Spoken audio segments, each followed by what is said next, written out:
ready. You were born. Did you say Lebanon hoops? Lebanon. Yeah. Lebanese hoops. Yeah, not Philippines because they've curbed my action. They blocked you on that. They blocked you on that. I mean, who says no? The name of the team is Champville. I only have one question before we start. Mm-hmm. Did you have your mushroom coffee before 2:00? I had it this morning. I had 1 cup. How are you feeling? Well, I just had a cup of regular coffee as well. But you don't feel like you're about to crash now that it's 2:00. No. Okay. No, I feel good. You can feel it. You can feel it. Some people are going to feel something when they hear the new. Some people are going to feel something when they hear the Will Wade music. You said we needed a sounder, sir. So there's no half measures. I understand. We got a bit. You got to commit to the bit. We are committed to the bit, so we will unveil that as well. Anyway, let's go ahead and get this thing going, shall we?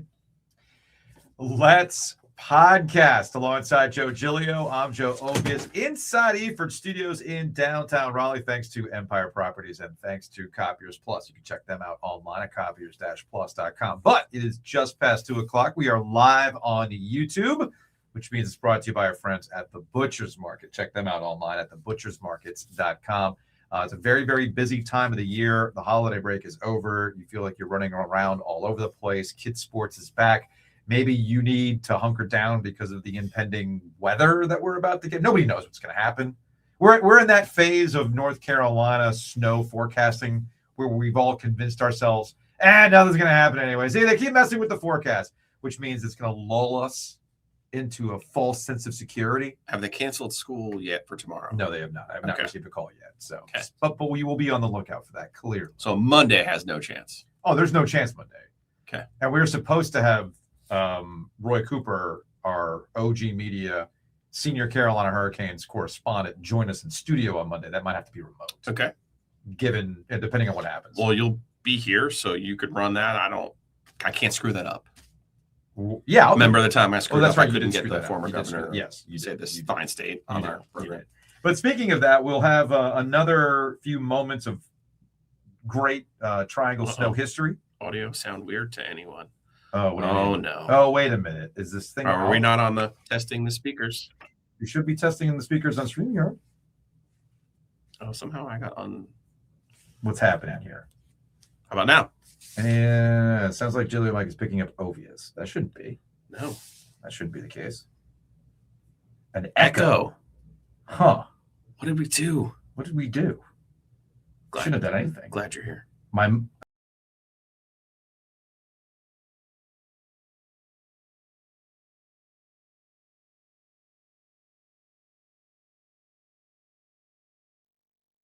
Okay. How's the audio now, y'all? I have to go back and out. So hold on a second. Let me add the extra camera. This is the beauty of live. I'll edit all this stuff out, obviously. Why? I don't know. No need. So, much better. Is it better now? Oh, okay. There it was. The Rodecaster wasn't connected correctly. Oh. That's why. So I had to back out and back in. You want to do this over again? Let's podcast. Let's podcast. All right. Gives me time to take Champville and check on my score. In 3, 2. Let's podcast alongside Joe Giglio. I'm Joe Ovies. We are inside Eford Studios in downtown Raleigh, thanks to Empire Properties and thanks to Copiers Plus. Check them out online at copiers-plus.com. Pre-management, document management, tax season prep. It's all there for you. But it is literally just now it's really past 2:00. False start. Reboot. 2:04. We'll do it live. It's OG live, thanks to our friends at the Butcher's Market. Check them out online at thebutchersmarkets.com. You are in a very, very busy portion of your life right now. Winter break is over. You're freaking out about the forecast. You want to hunker down. Go to the Butcher's Market. They got food. No empty shelves. They got what you need. So head on over there, get a meal, make it easy on your life. Or if you want to get adventurous because you're going to be stuck, get all the key ingredients that you need and be the chef that Giglio wants you to be. Do something with that roster, Joe. Do something with that roster. All right, we got a lot to get into today, actually. We do. We'll have another series of great moments in Triangle Snow history. But my damn... Yes, please pay attention and stop gambling. We'll have a new sounder for Will Wade. I'm excited about that. We've been talking about banging on the Will Wade sheets when they win. You told me no half measures. We need audio to go with it. So Brian came through last night. Was it really Brian? Yeah, it's Brian. Oh, wow. So Brian came through last night. So we're here. He's so versatile. We'll also have an update on Darian Mensah. And I wish you really like Nate Oates, right, at Alabama. Here's what I want. You know what that's more about. It's more about me being right. It's whatever. Yeah. What I really want Nate Oates to do is, hey, man, after you just talked all this nonsense about me, can you believe these guys go pro and now they're bringing them back? There's no rules. He went out and did it with one of his own old players. So what I want is somebody to go all in. No half measures, Joe. Just give me a G League All-Stars team at this point. You know what? You want to expand the field? I don't need another Power 4 conference team in the NCAA tournament. Give me G League All-Stars at this point. So all of that is coming up. But we have a friend joining us now on the Heister Automotive Group hotline, although we don't tend to curse with this friend, so that's probably a good thing. He is Wes Durham, ACC Network, ESPN. Rocking an Elon hat today, Wes. I like that. Sporting the boys at Block E. By the way, if the pre-show doesn't make the end cut, the director's cut of this, it's a mistake. I don't know about that. Warts and all. Wes. I don't know. I don't know about all that. I don't know about that. Is that How you guys doing? Good to see you. Is that a little shout out to Kurt Signetti there with the No, this is a shout out to Billy Taylor in the Phoenix, who won at Hofstra last Saturday on the island and have a huge game tonight against Towson at Schar Center before going down and playing the seven-figure NIL CAA opponent, College of Charleston, on Saturday.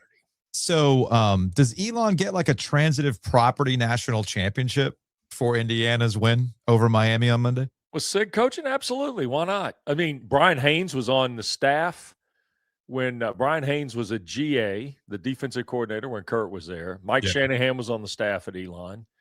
And one of his former offensive linemen is like his senior analyst. There are 5 or 6 different connections to the Big E and Indiana still. So, not to mention the legendary Don Fisher, 52 years, the voice of the Hoosiers, gets to be a national champion. And, ironically, the last undefeated basketball and undefeated football. Don't make me do the hand-wanking motion for poor Indiana, Wes. The man was alive and working for 3 national titles in the sport that they care about. So. Yeah, but nonetheless, the guy gets to do a Rose Bowl game after 52 years as the radio voice of Indiana, Joe. Come on. It's pretty strong. It's a football school now. I'm not saying it's a football school. I'm just saying they get an opportunity. That's the thing. What you're saying is the equivalent of Bob Harris having to call all of those football games. Finally, okay. Look, my dad did it a long time. He never got a Rose Bowl, Orange Bowl, any of that. Yeah, what was the best bowl game he got to call? Well, believe it or not, at the time, there was a time in the radio industry where they didn't get to do the games. Your dad is one of the most iconic calls of all time. I know he does, but what are you talking about here? He's got Connor Barr's field goal to beat Miami, which is, one of his favorite calls. Jordan in the 80s. No. We're talking football calls, Joe. No, Joe. No. I understand Woody. I understand. I wrote Woody. this great story back in the day. That's all I ever need. I invented the law of the wolf. What are you motherfuckers talking about? I invented the law of the wolf. I get that he has a way to Worthy. Totally get that. Got thrown away to Worthy and Jordan from out on the left. I totally got it. Wes, your dad probably put, if I only had. No. If I only had the Rose Bowl call. No, I'm just thinking about Don. Good heavens. I mean, you're 52 years and you are bad football for 50 of them. Yeah, Carolina wasn't, other than Mac's first 2 years. Yeah. Well, as Sean points out, 97 Gator Bowl, we'll always cherish those. 97 Gator Bowl. 90. The best one? That was Torbush. Yeah. 97 Gator Bowl was Torbush. The things that people don't remember, NC State wins the ACC championship in 1979. They didn't play in a bowl game.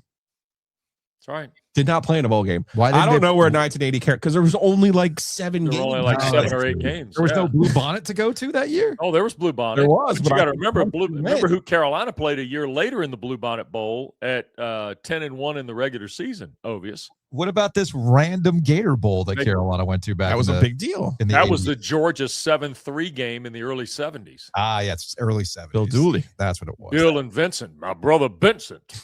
Speaking of the Tar Heels, Sure. Yeah, Carolina in 1980, they won the ACC, did not go to a bowl game. Huh. No, Carolina did go to a bowl game. They Oh, beat I'm looking for Texas one in the team. Blue Bonnet Bowl. Thank you. Okay, there's my blue bonnet. There There's it my is. blue bonnet. Thank you. Speaking of the Tar 11 Heels, and 1. speaking of basketball, Sure. the West Coast swing did not go well for the Tar Heels. Everybody's kind of having a moment, and Sure. people were talking about Hubert Davis at a crossroads and things like that. I thought this was probably the most interesting thing that came out of it. This is from Vashti Hurt, Carolina Blitz. Let me see if I can actually pull this up real quick. Okay. I have all of my. Oh man, I am like totally not well prepared for today's show. This is awful of me.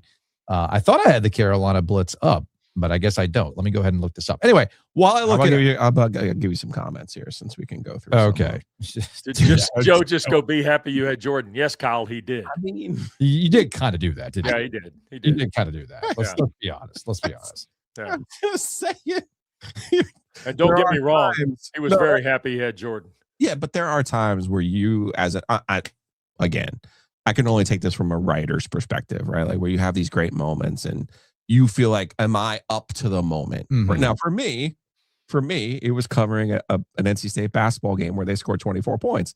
I proudly go back and look at that game story and say, where is my Pulitzer, people? Mhm. Because anybody could write about a national championship. Right. Anybody could wax poetic Yeah. about the Final Four. Anybody could go crazy about the cotton candy sky in the Rose Bowl. Well, I am sorry. Here's a shit sandwich of the worst game in the history of college basketball with a shot clock. And what did you come up with? Well, Right. that's the real test of your Mm. talent. So I would Yeah.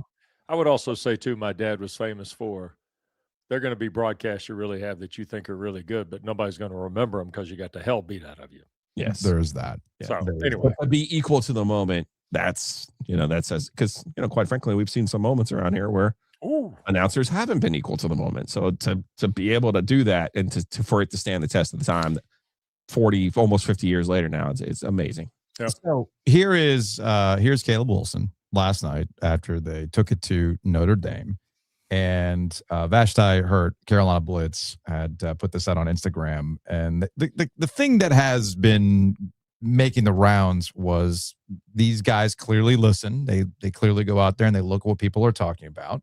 And Wilson said, I hate that people tried to blame Hubert Davis for the lapses on defense. It's more like about pride with us now. Like our coach can say whatever he wants. I hate the people that try to blame Hubert for our lapses, but our coach is teaching us the right things. It's all about our effort and us playing as hard as we can. Coach can only do so much. We're the ones out there playing. So as long as we pick up and play with pride and play with a lot of effort, we'll get the results we got today. So, Wes, this actually ties back into, I guess, what Caleb Wilson had also said during the Cal game, and that, like, hey, man, this is North Carolina. Like, let's pick this up. And it actually ties into something we were talking about with Brendan Marks earlier this week. I get that people have their opinions on Hubert Davis, but when it comes to defense specifically, you can lead, the old saying, you can lead a horse to water, but you got to want to play defense. You have to want to play defense. And I like that Caleb Wilson has been outwardly saying these things. Like, hey, man, we should expect better. And last night, it's not on Hubert, it's on us. I like what he's saying here. yeah, and I thought last night against a team that had some threats, but not the threat. I mean, they had Jalen Harrelson, but they didn't have Marcus Burton in the lineup. Mm-hmm. They did, for the most part, what they were supposed to do against somebody like Notre Dame, which they didn't do Saturday in Berkeley against Cal. And look, there's a couple pieces of who they are defensively, and I'm not Naismith, but they have problems with screens. Their coverages on screens is not great. They can be good. They've proven they can be good. You go back and look at the games like Kentucky, Florida State in their first ACC game, they were pretty good against it because Luke Laux runs, as Joe knows, Luke runs a ton of NBA stuff that involves ball screens, and Carolina handled it pretty well. They are offensively gifted. They're not a great defensive team. The problem is that's the most inconsistent part of who they are. And in preparing for the games, you can't get around some of the facts, like up until, I guess it was last night. I don't know how many Harrelson finished with, but every leading scorer had gone above his average in every game they had played. Mm-hmm. And I don't know that Harrelson did last night or not. I didn't look at the box score. I'm working on another game for Saturday, so I didn't see all of it end to end. I was too busy watching some of the other games. But for me, defensively, they do have to get better. The thing I respect about Caleb Wilson is this. We all know the deal, okay? He's there on the 9-month lease, as Right. Micah Shrewsbury said about Jalen Harrelson in the summer. Caleb's there on a 9-month lease, but he wants to impact the program. Mhm. And he's going to be brutally honest. And by the way, the consequences for him are you can love me, hate me, think I'm a great dunker, think I'm a terrific kid, but I'm gone. But I want to impact the program. And he's only being honest about the way the locker room feels about the deal. Some people aren't comfortable with that. I think it's incredibly refreshing to have a kid who is being compensated, has a New Balance deal worth, what, Joe?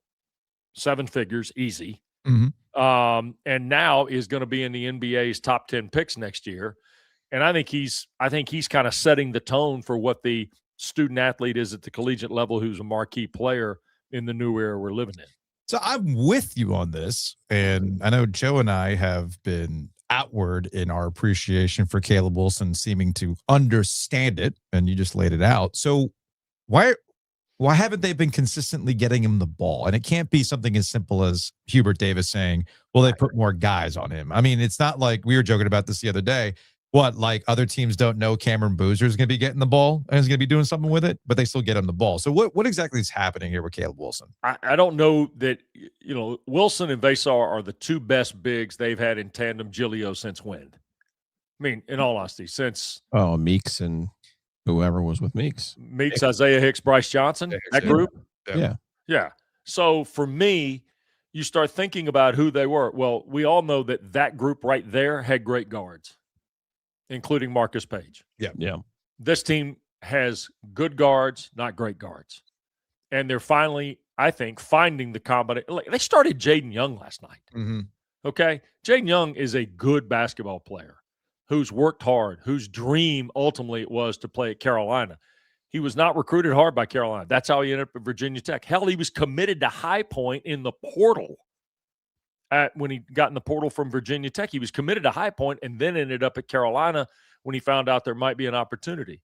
I think Jaden Young is a nice piece for that team, but they have to get Derek Dixon straight. Kyan Evans last night played off the ball and looked better, but at the end of the day, they are not incredibly gifted at guard. Mm-hmm. I think they're talented, but do they have a game changer at guard? And the other thing, too, is I still think the combinations are in the mix here. And that happens when you put new teams together. And sometimes it takes longer than others.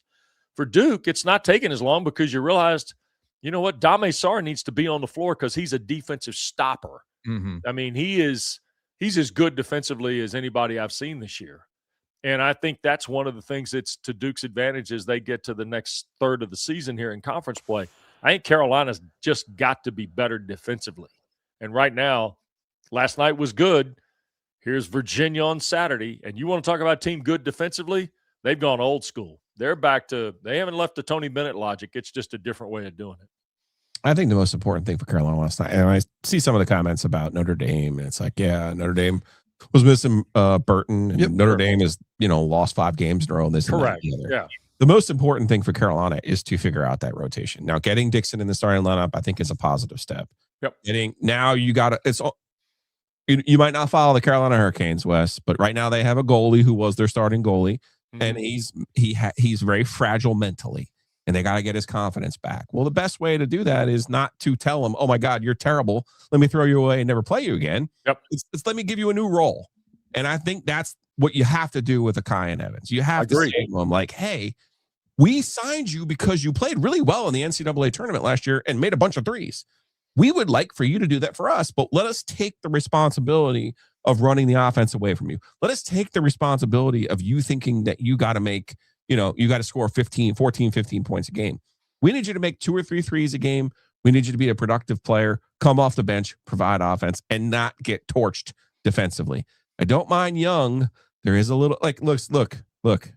We had a great moment with Hubert Davis in Charlotte, in part because we were talking about Carolina history. Sure. There are no new ideas at Carolina. Okay. Our friend Marcus Ginyard, was he a great scorer? Absolutely not. No. Theo Pinson was a little bit more polished version of him, but ultimately Carolina's always kind of had a 2-3 wing who can defend, set some screens, Leaky Black. and not care about his shots. That's right. And if that's Jaden Young, that's awesome. Mm-hmm. But these are all things you got to figure out. The only thing I would look at last night, just by looking at the box score, obviously you need more from Tremble than 5 points, obviously. And Seth Tremble is you you can get it. He's your best defensive on-ball guard. Yes. And if you put him on a list, he's probably your best. He's in your top 5, top 10 backcourt defenders in the ACC. But he's also a guy who is hesitant to shoot from 3.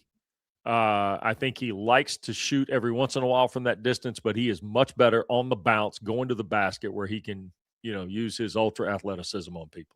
Sure, which is obviously harder to do when there's 2 guys who play in the paint and like to touch the ball in the paint. Yeah.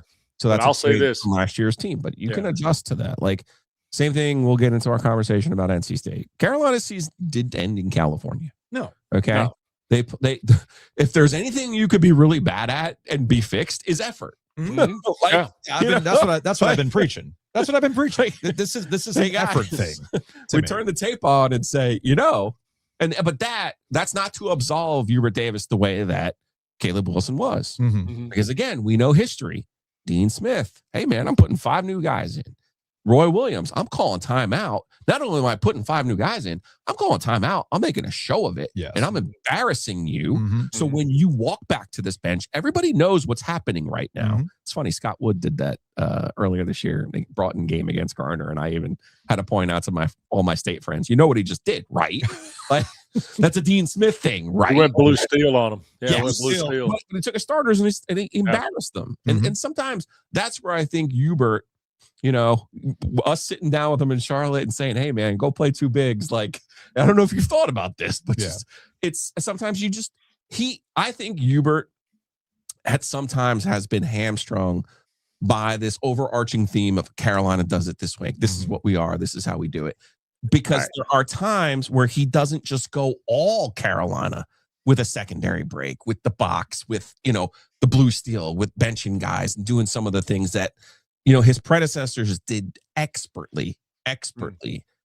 John goes out of his way not to be Coach K. Admirable. And Coach K doesn't want him to be Coach Right. K. And that's admirable. But I think there's more for Hubert would be better served to embrace more of the things that he learned from Dean Smith and Roy Williams. Yeah, Dean Smith had the blue team. Roy Williams had blue steel. Mhm. And Hubert Davis needs to, I think, and look, he's put Derek Dixon in the lineup at Cal for the first time. He put Jaden Young in the lineup last night against Notre Dame. I kind of liked the lineup last night with Dixon and Young and Seth Tremble and Vasar and Caleb Wilson. Again, because you're not throwing those other guys away. You're right. You're telling Stevenson, you're telling Bogovac, you're telling Evans, this is what I need from you. Yeah. And it's actually a super important role if you think about it. No Because, question. you can't get to the second half. And if from Hubert's perspective, Caleb's been tired or, we've heard a little bit of that We've heard from some, their end, he's not as strong as he needs to be. Mhm. Well, and then maybe he gets to play fewer minutes, and by the end of the game, you're in the right groove. So I think Carolina, they're going to figure their things out. Well, And shoot free throws better. And shoot free throws better. It's not even about the free throws to me. We're going to find out if they actually have, as I put in the title, their groove back or they understand what the assignment is after getting embarrassed on the West Coast swing. They have a nice cathartic experience last night at the Smith Center, which we'll get to here in a second. And then they go up to Virginia. Mm-hmm. Now, Virginia isn't missing one of their best players. Virginia has the kind of play that could torch their ass. Okay. Yeah. That's the thing. Tony Bennett floor dedication game Saturday. Oh, is it? But wait a second. Wait. Hubert's pretty good in these environments. Yeah. Hold on. When they honor the opposing championship coach. You are. Hold on. You beat me to it. What is it? Because I don't. Wait. Hold on. So what you're saying is Hubert Davis has another opportunity to embarrass a school that has routinely made life miserable for Carolina. Yes. Huh. You know what? I'm taking the Tar Heels on Saturday.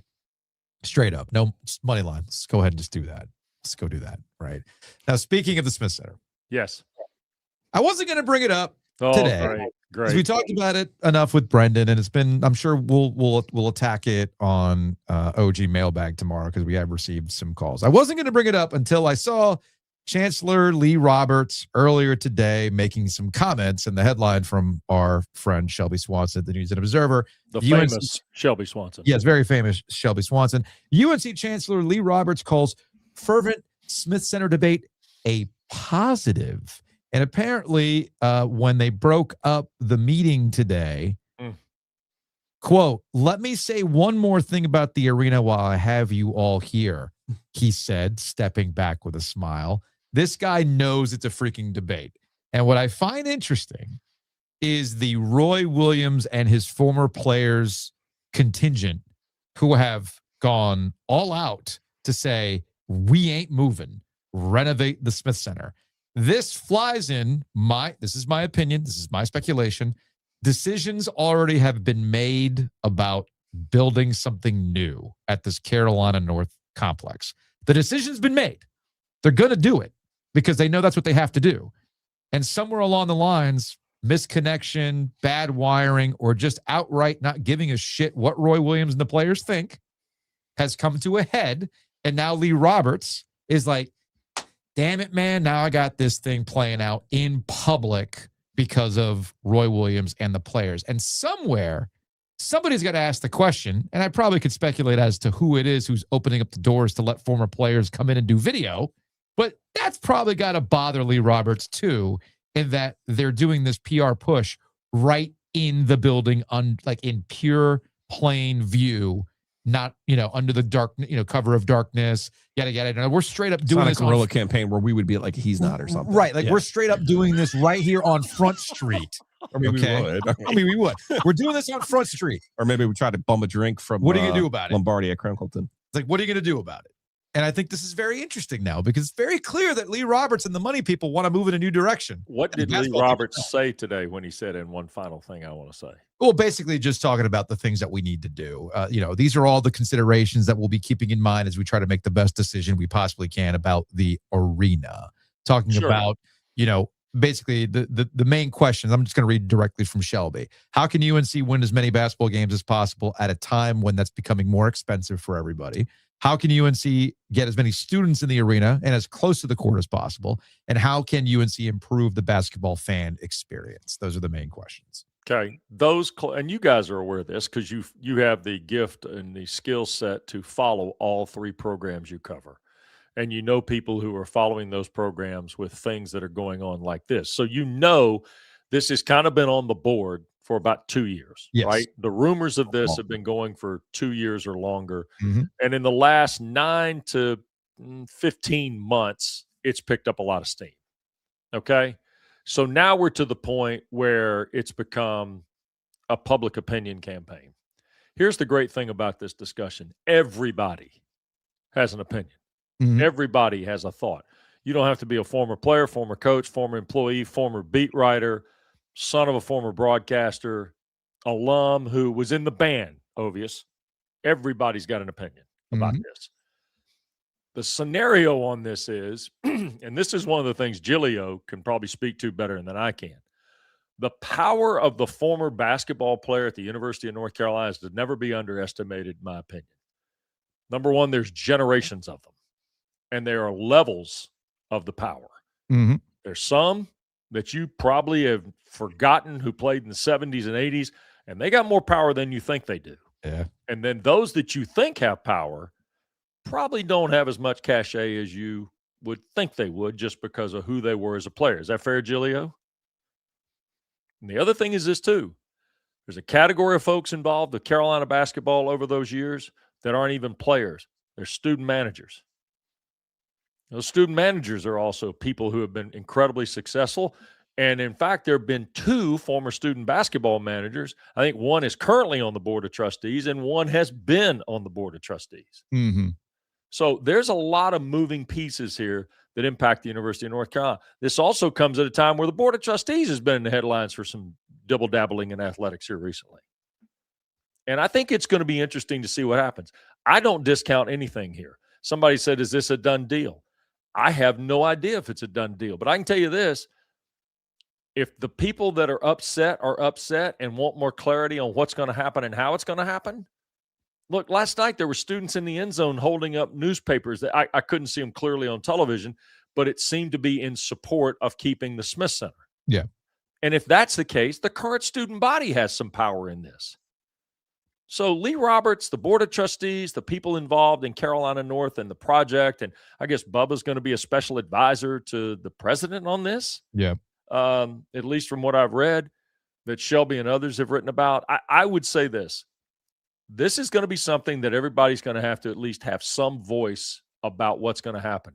By the way, we're talking about an arena. We're not talking about how the arena is going to be done. We're not talking how it's going to be cut up. I remember when the Smith Center was cut up. And if you go back and listen to the pod that Jones and Adam did last week celebrating the 40th anniversary, Neil Harrell tells specifically the story of the donors and then the students being moved around. Remember, it wasn't until that game where they had everybody walk to the game, they played Maryland, that they finally got the students on the floor. Yes, Wes, that is a previous great moments in Triangle Snow history. Changed the whole dynamic of the building when the students were allowed to come in and sit wherever you wanted to that night against Maryland. Mm-hmm. I don't think there's an easy answer to what they want to do. There's not. And I appreciate their tie to history, but I also think there's two ways to go about it, right? Like, and when I covered Carolina in 18, I remember I was in the press room at Louisville with Bubba Cunningham.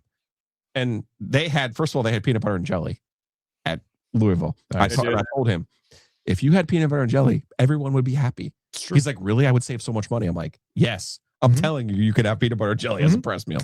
That was number one. But number two, like, I'm like, hey, like, why are you randomly here? Like on a Wednesday? It was like when they had the shitty interim coach, the tall guy, Paget. Oh, yeah. Why are you? Wait a second. You're talking about an ESPN colleague here. Sorry, my bad. My bad. And he actually didn't do that shitty of a job. But either way, I'm like, why? Like, basically, like, why are you here? Why are you here? And he was like, well, we're looking at the building and their setup and what they do. And I was like, yeah. And so Louisville is your premium example of, quite frankly, what Carolina should have. Quite frankly. Yep. Now, that's a downtown building. That is basically an NBA arena that Louisville plays at. That is for Louisville. Okay. This is not Lenovo Center, which is a multi-purpose building. And then on the other end of this, you have Virginia, which is why I'm sitting here. And again, I'm not trying to sit here and tell you it's easy and solve your problems. Wes, you can probably tell me. I remember U-Haul was on this side of the street, and they just randomly built the John Paul Jones Arena on the other side of the street. That is correct. Like, I think we're overthinking how these buildings get made and how much space you actually need for them. Virginia obviously solved their problem by staying on campus. My guess is Virginia said, hey, we checks notes. Who owns that land right across the street? Oh, shit, we do.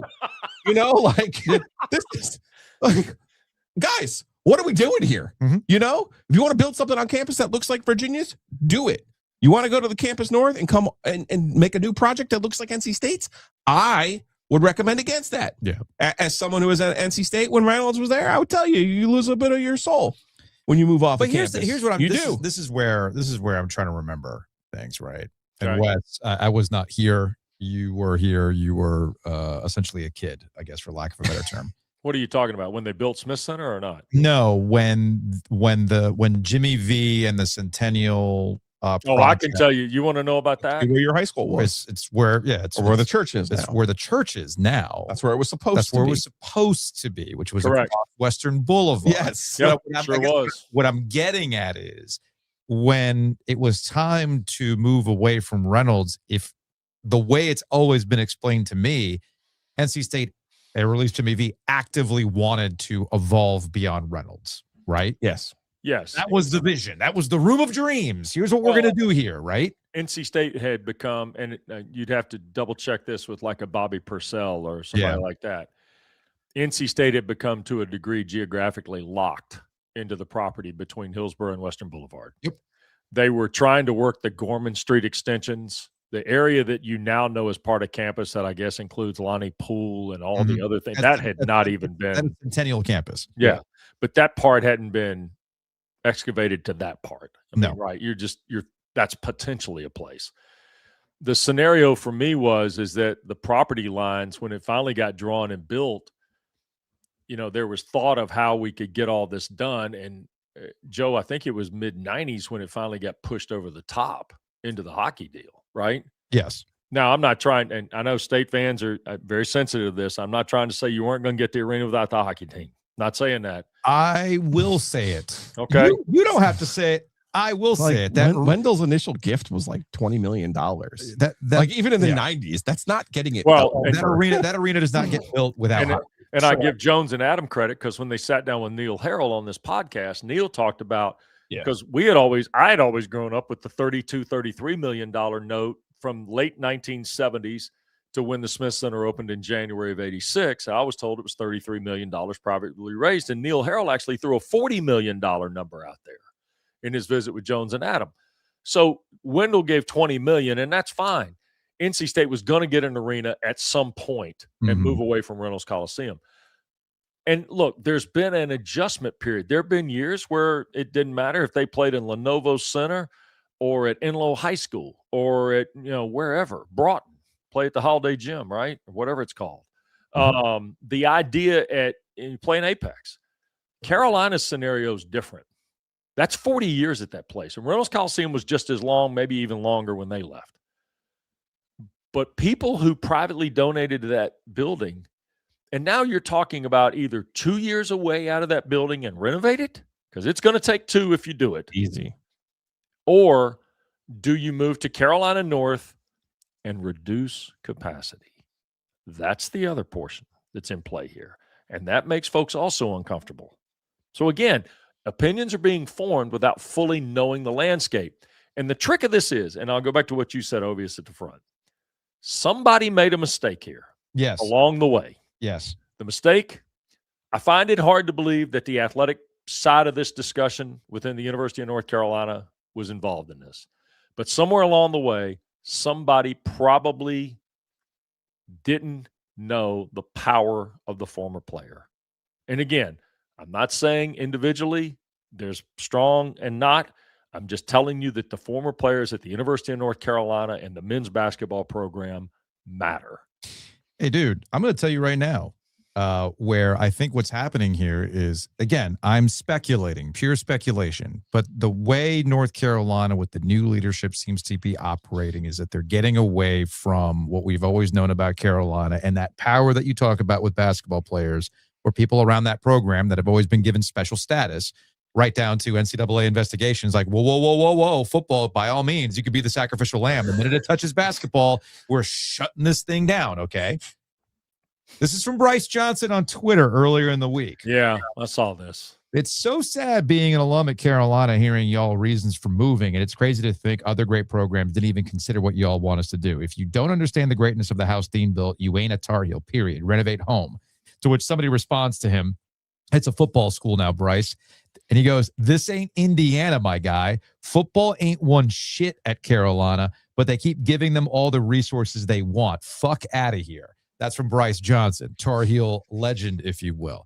And that last part is the part that I'm seeing that, and I want to show that to Mike Felder and be like, hey, man, we've lived long enough where you could look at Carolina basketball, go, man, they get all the money, and we're just stuck here in Erringhouse eating, freshman slop. And now it's reversed. And the basketball players feel like they're the ones who are getting short shrifted because of all the football stuff. And I'm telling you right now, man, this is what Lee Roberts didn't want. And it's all playing out in public right now. They had plans, and basketball players are going, we still wield power here. Gilio knows this from covering Carolina. I kind of know it from growing up around it. Yeah. There is thunder in the hills, boys. That's all I'm telling you. And there's a lot of thunder. And by the way, Joe, the other part too is I don't think people realize sometimes the connectivity between the basketball program and the rest of the university. It's a really fascinating story. It is. And it's got legs and it's got longevity to it. And I'm not saying that but here's the thing. You had a former player. Look, former player, and Gillian knows this, former players are not active contributors to educational. Eric Montross, God bless him, one of the great strengths Eric Montross had, and Sue Walsh, was that they were former successful student athletes at the University of North Carolina who could go out and connect not just with contributors and alums, right, Gilio, but they could contribute with former student athletes who were successful and ultimately create gifts from those former student athletes. You think that walkway, isn't that Vince Carter, Gilio, the walkway? Yeah. That didn't happen by mistake. That happened because of people like Eric Montross and Sue Walsh and other former student athletes that are involved in the university. And every once in a while, when a situation like this happens, oftentimes your best bet is to go outside the room, like get away and go talk to somebody who sees it from the outside and can give you some opinion. And I'm not sure that happened either. No. Maybe it did, but anybody from the outside, like I was asked in California last week by people at the University of California, boy, former players are really upset about this potential arena at Chapel Hill. Yeah, man. And they're doing everything at Cal possible to get people back on campus who contributed to that program athletically. And Carolina's already got them there. They sit usually right behind the bench. We've run out of time. Well, I just That's it? Well, no, I mean, It's so complicated. This is a long form show. You I'm guys now- going to have to do a now Sunday I'm night thinking- at the Rialto on this. Yeah, but now That's that how I'm long sitting this here is. thinking Yeah. about it, what Bryce is referring to, obviously, Tuke, right? Smallish, 9,000 people. Mhm. They charge through the nose to get into that building. They do. Kansas, I'm guessing, does the same thing. Okay. Bloomington, obviously, they redid it. Kentucky's your 1-for-1, but Kentucky's in downtown Lexington. Am I not correct on this? Yeah, and Kentucky's also been reduced. Okay. Mhm. Now, the arena you want to look at, and the arena you probably need to kind of dig in on, is what happened at Thompson Bowling Arena in Knoxville. And here's why. And I remember going to that game with Okay. Bubba Cunningham. 2 or 3 All reasons. the things that they did there. Yes. Right. The reason he went there was because the same architect, there were 3 buildings Carolina looked at when they designed the Smith Center. Okay. They went to Rupp Arena in Lexington, which was open 10 years before Smith Center was. Right, 1976 was Kentucky's first year inside Rupp Arena. They went to the Huntsman Center in Salt Lake, where they played the 1979 Final Four. Yeah. Okay. And they went to Thompson Bowling Arena in Knoxville, because the scoreboards were on the facade of the upper deck in the corners when they opened the Smith Center. That was where the original scoreboards were. The ribbon board, if you will, was a scoreboard in the corner on the upper deck facing. And that was exactly where it was in Knoxville and in Lexington. And the other thing about it is Knoxville's been renovated. Lexington has been renovated. Mhm. It's doable. Knoxville significantly, and I know that was one of the models that they talked about. This is where it gets complicated. There's like this geological Right, I was issue. gonna say that's where we start getting And into it's problems like- with the Smith Centers. It's not easy to renovate based on how they No. built that. No, the landscape of the facility off Manning Drive creates a real problem, because it is Smith Center was put into a hill essentially. Yes. Right. That's which is why you ironic. walk down underneath and you come in at the top and you go up. Yeah. It's ironic that a hill is the reason why Damn, things. but well, no, he was a geography major, not a geological major. Okay, Yes. so but close. All All right. right, Wes, do you have nothing Jordan. going? Do you have nothing going on today? No, I'm good. I can stay as long as you want me to. Okay, you know what? Then let's just keep rolling. Then We'll talk about the Wolves. let's talk about the Wolves Golly, Saturday. wow. at Pitt. Wes, Oh no. if they put the hammer down on Pitt, we're fucking on the Will Wade bed tonight. Because I tell you what, after Saturday, Mom, let me apologize to my mom first, because my mom will hear about this from somebody. Hey, you said you could hang out. I had this waiting. I'm hanging out. Gilio, Now you're I have hanging to out. apologize to my mom right now. Mom, Mom. they hit the button, Mom, not me. I'm the one who put it together. I'm the one who asked Brian over at Nice Price to give me something based on the meme, so we have the sounder. Because, hey, Wes, after the win on the road at Clemson, we're fucking on the Will Wade bed tonight. And say, oh Lord. I can't wait. I can't wait for the merch. You see blasphemy. Wait till Will sees this. I'm sure somebody over there. No, I mean, guarantee you, no, Will's no, going to no, see no, this. Will's going to see this. I'm not. Hopefully, I'm not giving too much away here, but I know when they look. I'm just going to leave it at that. Okay, nice.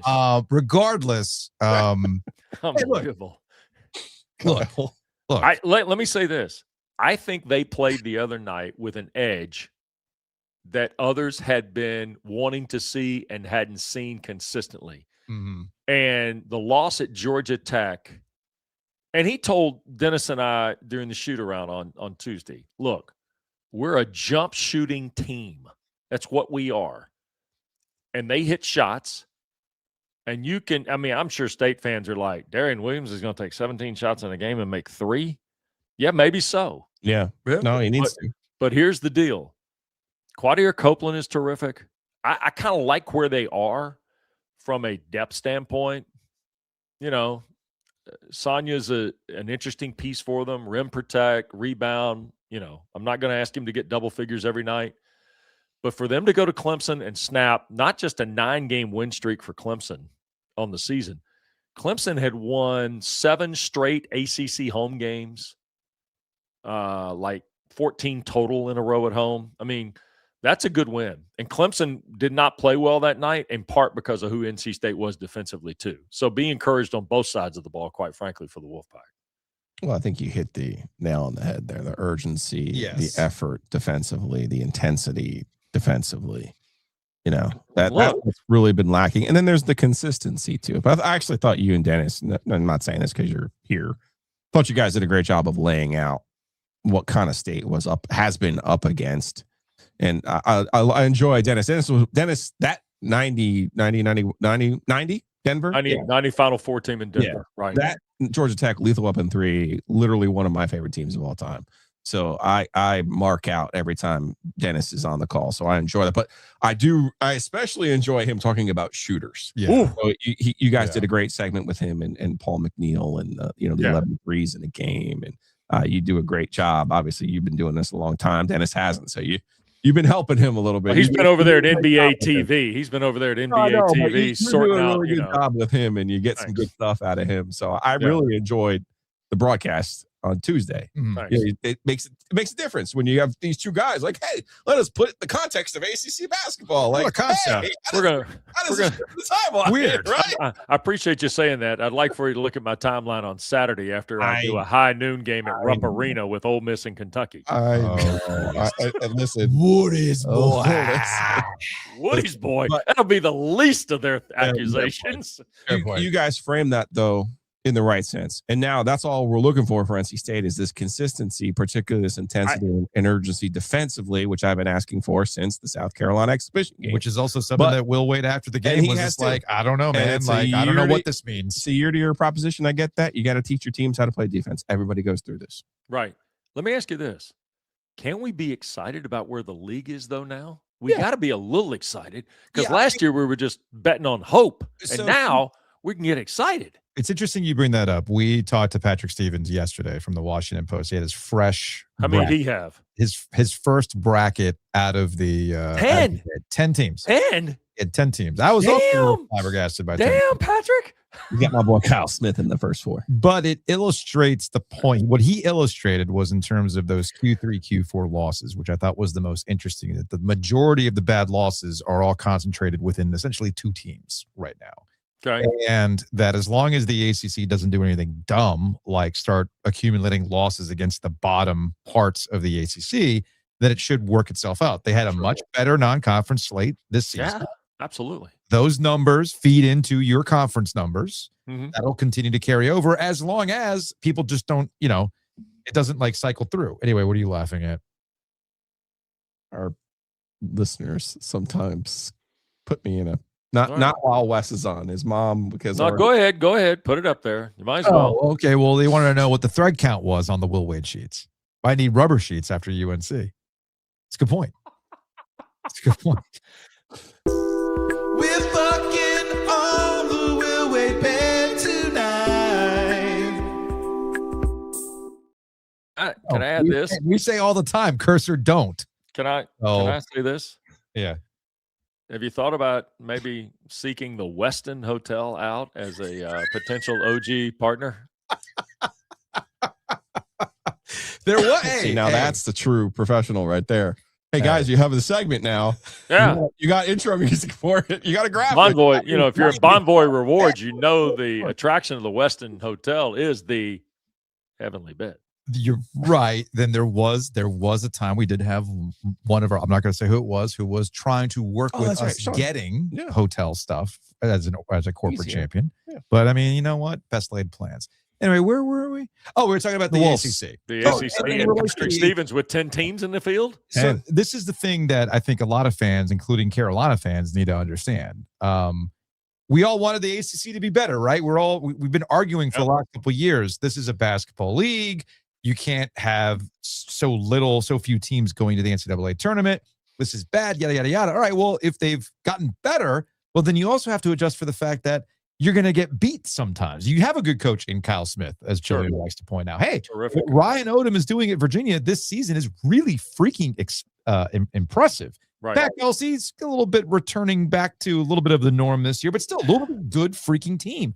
Brad Brownell continues to be consistent. So you can't demand the ACC get better and then get worked up when a team beats you when you admit they've gotten better. It's like that you can't have both guys. It's like, I want the league to be better, just not at my expense. Not against me. Just not at my expense. Well, and here's the other thing too. We're playing the SEC card from a year ago because we got 5 teams ranked in the top 25 this week. And you've got 2 that are 500 in the league. But guess who the 2 are? They're brand names, Carolina and Louisville. Okay? So it's okay. Clemson, Virginia, Duke being those first 3 teams that are ranked, that's kind of okay. Those are the 3 teams that you can invest in right now. You see hope for those 3 teams. The question is, can Miami bounce back? Too bad. I mean, losing to Clemson, no sin. Home loss to Florida State, that ain't the way you want to live, Jay Lucas. Yeah. You know, you got to get that fixed. NC State, good win at Clemson. Can you, the old Skins game, can you double down, win at Pitt? And then comes Virginia Tech. That was an important win last night for the Hokies. Okay? But here's the stat I cobbled together, and I put a little bit of it on Twitter today. The last 15 ACC games, the home team is 6-9. Mm-hmm. Okay? Not nice. No, but okay. Not bad when you go back and look at them. Here's the other thing, too. Of those last 15 games, here's the part that I think Patrick's getting to with 10. 9 of those games are 5 or less, and we've had 2 go to overtime, guys. We're getting night in, night out, really good games. That's 9 of 15 has been 5 or less. That's pretty damn good. Mm-hmm. That's pretty good. We didn't have that kind of stretch. We had that kind of stretch maybe once last year. Maybe. It's a better league. Look, the relegation line is going to be the relegation line, and it's like Wake, BC, Notre Dame, Florida State, Pitt, and maybe Georgia Tech to determine the 3 that don't make it. But I still wouldn't count out that list being a little sharper at the end. Destination Charlotte, things we don't have to worry about this year. No, but there could be a destination Dayton. Dayton, yes. Could be a destination Dayton. In fact, there's 2 versions of destination Dayton, one for the ACC schools and one for Enloe, because we want to get indoor percussion to Dayton. Wes Durham, ACC Network, ESPN. By the way, do I get some kind of merch here comp for my 50-odd minute appearance on the OG today? What do you want? Especially since I was subjected to the new work. We're fucking on the Will Wade bed tonight. That's right. Gilio. Hey, Gilio. Clearly, we've moved beyond the old Woody's boy stuff, haven't we? We just really moved right ahead, haven't we? Hey, look, we could send you stuff. Yeah, you want the Waffle House? No. I'm gonna be in town. You have something I want. What's that? Packer and Durham stuff. That's what I want. It belongs in a museum, Wes. It belongs in a museum. Also, because we've got so many goodies. Which bumper sticker do you want? Do you want it? I don't want any of the bumper stickers. The only one I want is the Duke football sticker that says "Red means go." Oh man, the Red Wilson Duke football, because SS Red Wilson, former head coach at Elon. Oh, when he took the offense. This is one that you need when you pull into town in a rental. Just tape this up. When I'm at Lenovo Center in a couple of weeks, and I come into pull up to the Smith Center in this bad boy. I'm not going back to Smith Center. I'm coming to NC State though. I've got an NC State Miami game. NC State Miami coming up in a couple of weeks. Big game. Yeah, the Ernie Bowl. Looking forward to that. Ernie. I mean, how was your dad the other night after the game? He was fine. I mean, his ultimate point was it took a Cuban to finally beat Miami in an odd year. That was his thing. Here's the other thing, too. I want you to share this with your dad. Since he called me bad luck on the show. Yeah. Ernie, here's the deal. Ernie, I have not done a Miami football game since you called me bad luck. Oh, for real? So you better not get one next year. For real. You really haven't done one? I've not done one in 2 years. Haven't done one since Tim Hasselbeck and I did the ill-fated Georgia Tech game. Knee game, and Hasselbeck was just hammering. And then we did we did the Clemson game that went overtime. Remember the Cade Klubnik keeper where he got knocked down by Corey Flagg? Yeah. And then the loss at NC State. Last time I did the Miami game was NC State, and that was the week that Ernie declared me, no, bad luck. Bad luck, man. It's bad luck. All right, Wes. We You appreciate guys, it, man. be well. Take care. That's what has happened to today. Housekeeping. Look, I was not expecting Wes to hang out for the first 50 some odd minutes of the show. You know, because I map these things out. You got to map out the show, Joe. Got to map it out. You know, You do. maps out the window. Big thanks to our friends at Enovana for sponsoring Housekeeping. If you have mess inside your mansion or trash in your cabana, get it clean with Enovana. So Joe is wearing the Waffle House polo right now. And you can get that polo at the Secret Stash. Mikey P's got some stuff. He's actually categorized them now. Yeah, that was nice of him. That was very, very cool of him. There's the racing collection, the Waffle House collection, the mascots, the beer, all that kind of stuff, right? So go check that out. And he also dropped a new shirt, if I'm not mistaken. The Joe was right. Although this one seems like it's multifunctional. It is. I'm not going to say why, but hey, if you want to get one that says Joe was right, are you going to get it? Are you going to send it to your friends? Ooh. That feels like that was specifically I'm not done. touching anything near that until certain football games are over. Okay. Nobody's going near that on my. Fair enough. I just feel like that's a hoodie we can send to Bubba Cunningham over a couple of things that he would love. You could send. Oh, you know who would absolutely love a shirt that says Joe was right? Boo Corrigan. He would love one of those. So just a thought. Yeah. Or when the Canes get to the Stanley Cup this year and they go with a heavier line, we can present one to Rod Brindamore. Saying, hey, if you just taken my hockey advice. You know, if you match up Slavin, hey, against just a thought. But you never thought about that, huh, Rod? So big thanks to Mikey for putting that stuff together.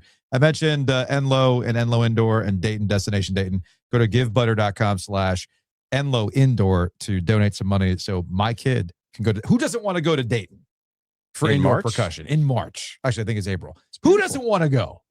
Lovely time of the year It's in beautiful. Dayton. So go check that out. Big thanks to all of you who have donated to Enloe Indoor Percussion.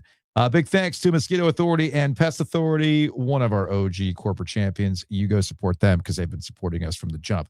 Bugsbite.com is the website you can bundle and save with Mosquito Authority and Pest Authority. Bloomin' Blinds. We got some After Darks coming up.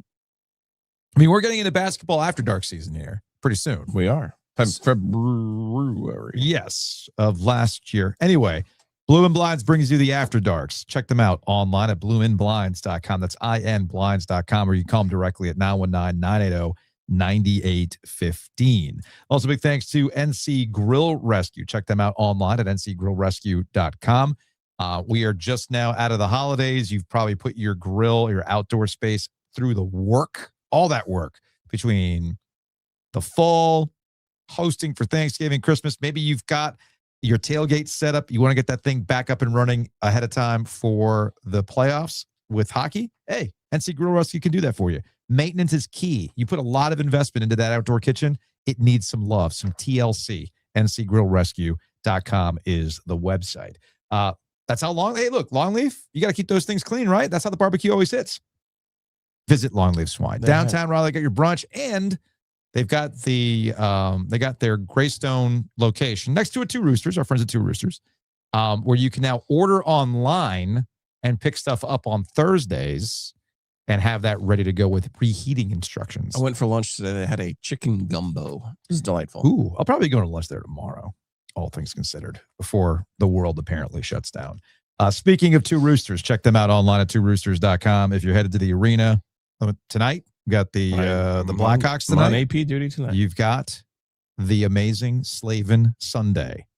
Check it out, tworoosters.com. Again, that's tworoosters.com. And of course, our friends at Hometown Realty, maybe you have a very specific need. I'd like to be next to a Two Roosters.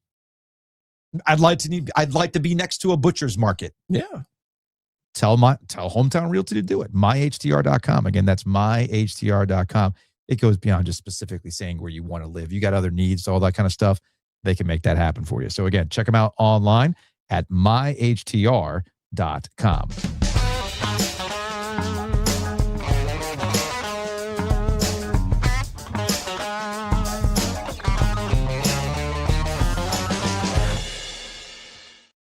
Now, speaking of basketball, I saw this put out by the ACC. They got some scheduled changes. The Wake Forest at Duke game is now going to be at noon on the C-Dub. Should I go to that game so Wormy can put me on TV? That'd be kind of cool. Something I'm not going to be going to that game. North Carolina at Virginia now is at noon. That'll be on ESPN2. Virginia Tech at Louisville, that is moving up. And the NC State Pitt game stays at noon. But the game will now air on ESPNU.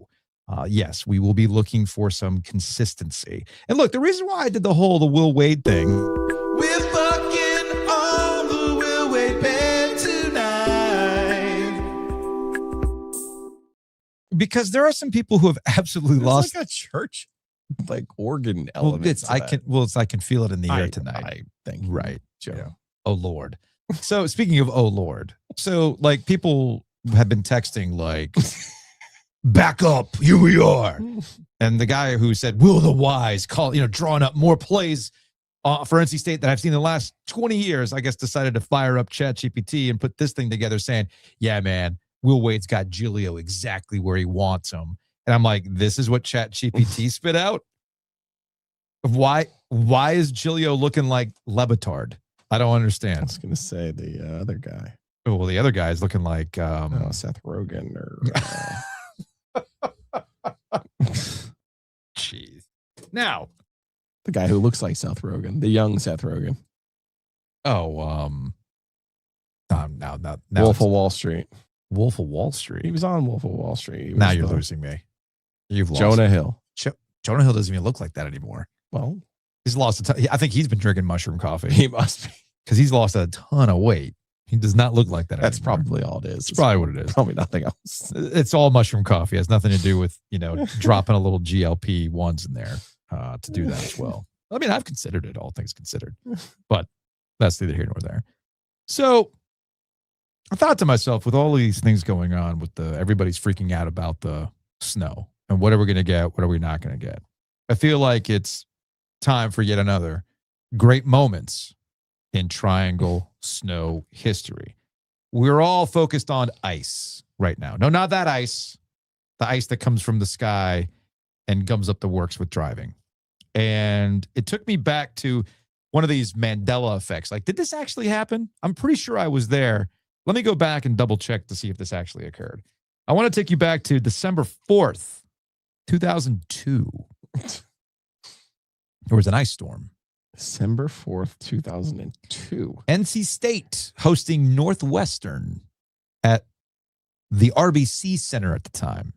No, at the ESA at the time. No. In 2002 was it still the ESA? Yeah, it still was the Entertainment Sports Arena. It was Arena. after they made the Stanley Cup that it became RBC Center. That's right. So that would have been it. That would have been it. Raleigh Entertainment. Yeah. So December 4th, it was the RBC Center. Yep. It was an ice storm. I had stringer work that night. I vividly remember I had stringer work that night. Your favorite thing. Yeah. I had to call in the AP networks, Metro networks, all that kind of stuff. I won't scream. I won't do it. Joe Ovius here.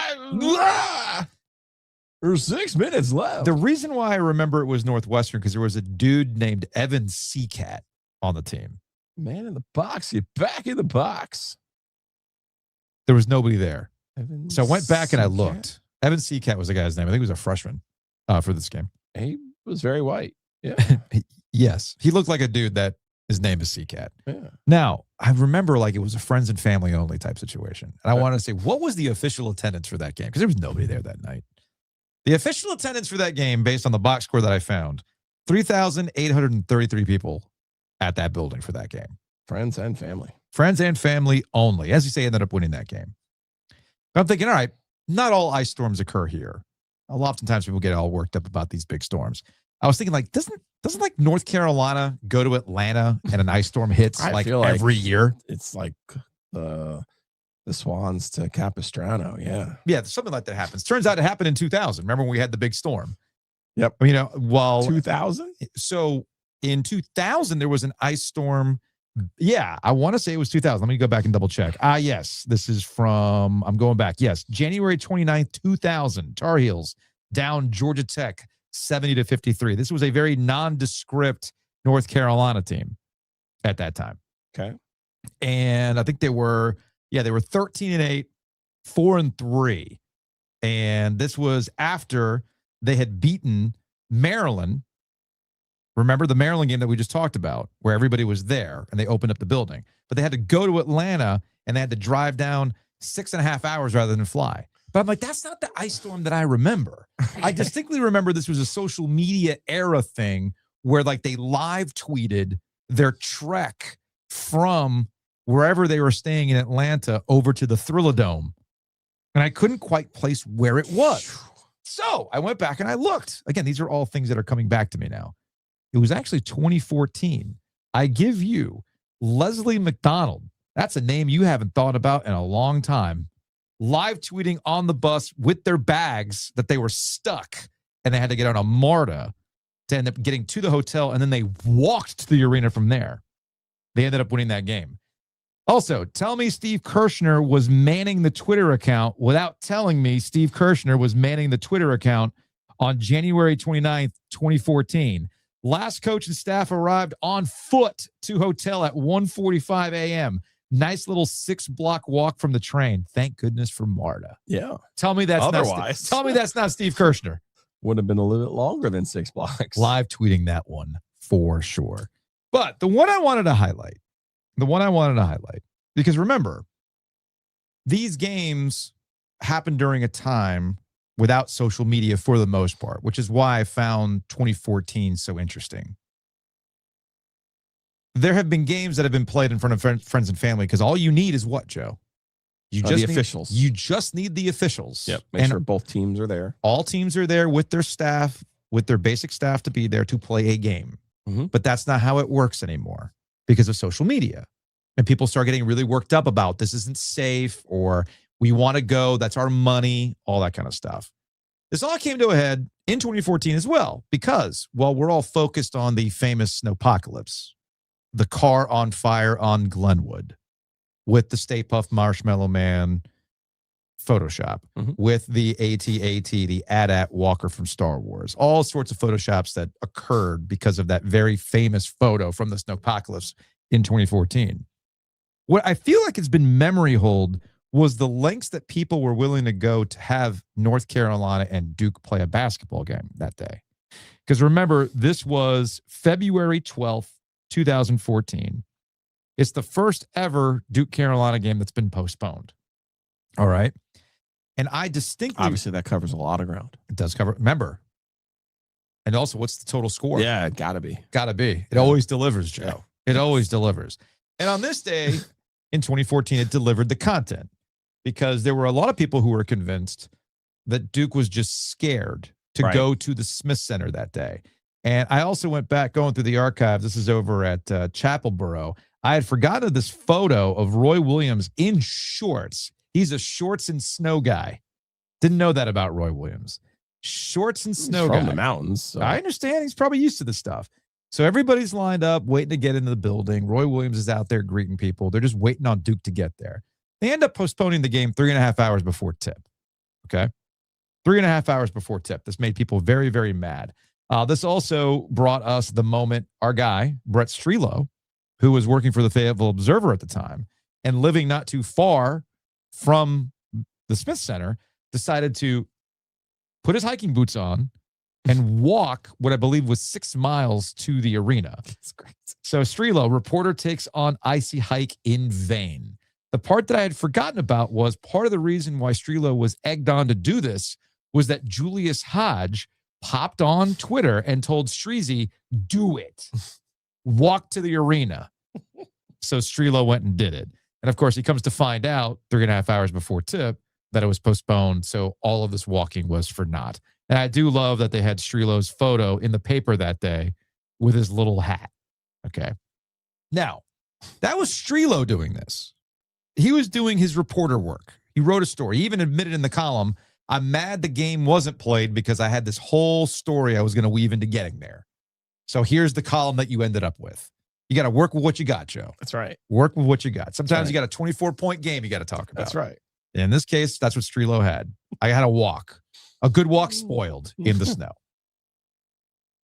Two things that I vividly remember from 2014 and the meltdown that people had when they finally called it. For the record, the reason why the game did not get played that day, the reason why they had to postpone it, I believe, to February 20th, was because Duke's bus never showed up. That's the reason why. That's the official reason why Duke did not travel to the Smith Center for this game to be played. The bus didn't show up. I remember being on the radio that day and people melting down about this, saying that that's a cop-out, that if they really wanted to play the game, they could have found a way to get to the game. And we had several callers saying, hey, man, I got a 4x4. Hey, man, I could put chains on my tires. I'll be more than happy to drive over to Cameron Indoor and pick these boys up and bring them over to the Smith Center so we can have this game played. Because everybody was convinced that the reason why Duke did not show up for that game was because they didn't want a repeat of the Maryland-Carolina game 14 years earlier. Because that was... They were scared. They were scared. They couldn't handle the environment, as if Duke has never been to a hostile environment. If anything, I always viewed that as a self-own for Carolina. That, hold up, you're telling me that Duke otherwise wouldn't be scared playing at the Smith Center? You're telling me that in any other normal circumstance, Duke just goes to the Smith Center like, what's the big deal? It's not a hostile environment. But on this day, like, well, no, forget it. Can't go that. We can't go today. How are we going to handle people screaming at us? Right? A huge cell phone. It got so desperate for Carolina fans to prove the point that they got on YouTube and drove. Oh, that's right. To show you, hey, the roads are clear. The roads are fine. Why isn't Duke here? It's because they're scared. No, it simply was the bus never showed up. And there you have yet another great moment in Triangle Snow history. Postscript, Duke ended up going to North Carolina and losing. And they didn't need the snow. See? Maybe they were still scared about what could have been, Joe. Postscript. What could have been. Speaking of Duke, we've got the latest on Darian Mensah. We talked about this a little bit yesterday. Or was it, when was it? Was it yesterday or the day before? Yeah, it was yesterday with a Hey Joe call from Ben from Bull City Coordinators. The latest here is that Darian Mensah will be permitted to enter the transfer portal, but cannot enroll at another school. Okay. This happens to be a short time period, though. Yeah. Because the judge's ruling involves an injunction hearing on February 2nd. Right. So, as we discussed yesterday, Duke's argument with Darian Mensah bouncing when he did while having signed an NIL arrangement for them, that enrolling at another school and committing to play football, theoretically, or at least has been reported in Miami, would violate the terms of their NIL deal. And according to On3, there is no buyout in Mensah's contract with the school. Okay. So right now he can enter the portal. His name is in the portal. Duke did all that stuff yesterday. He just cannot sign with the school yet. And they're going to have this injunction hearing on February 2nd. Well, now Cooper Barkate, as a grad transfer, has decided that he's going to leave Duke. Their receiver. Their top receiver. Their top receiver. Come to find out that he was a last-minute portal entry. No, since he's a graduate, he's allowed he could just to do it. circumvent whatever the rules, the normal undergrad rules are. So, man, it pains me to say this, but I feel bad for Duke.